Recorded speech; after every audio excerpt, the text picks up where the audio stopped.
मोठा नमस्कार. नमस्कार.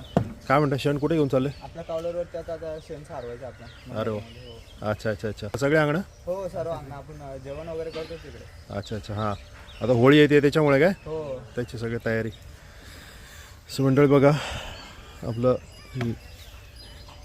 जे सगळं शेण आहे आपल्या गोठ्यातून निघालेलं, आपण आता ॲक्च्युली गोबर गॅसमध्ये जाणार होतं, तर ते शेण आपण आता आपली मुलं आलेली आहेत आणि कौलारूवरती अंगणं जे ते अंगणं सारवलं चाललेले आहेत. अशा प्रकारे गावांमध्ये आपल्या कृषी पर्यटन मेळ्यामध्ये अशी वेगवेगळे अनयुज्युअल कामं चाललेली असतात, जी आता बऱ्याच ठिकाणी लुप्त होत चाललेली आहेत. सगुणा बागेमध्ये आपण जे अंगणं मेंटेन करतो ती मे बी भारतामध्ये एवढी मोठी अंगणं कुठेच नसतील, एवढी मोठी अंगणं आपण मेंटेन करतो आहे. ती एकदा मोजून त्याची व्यवस्थित डॉक्युमेंटेशन करायला पाहिजे. धन्यवाद.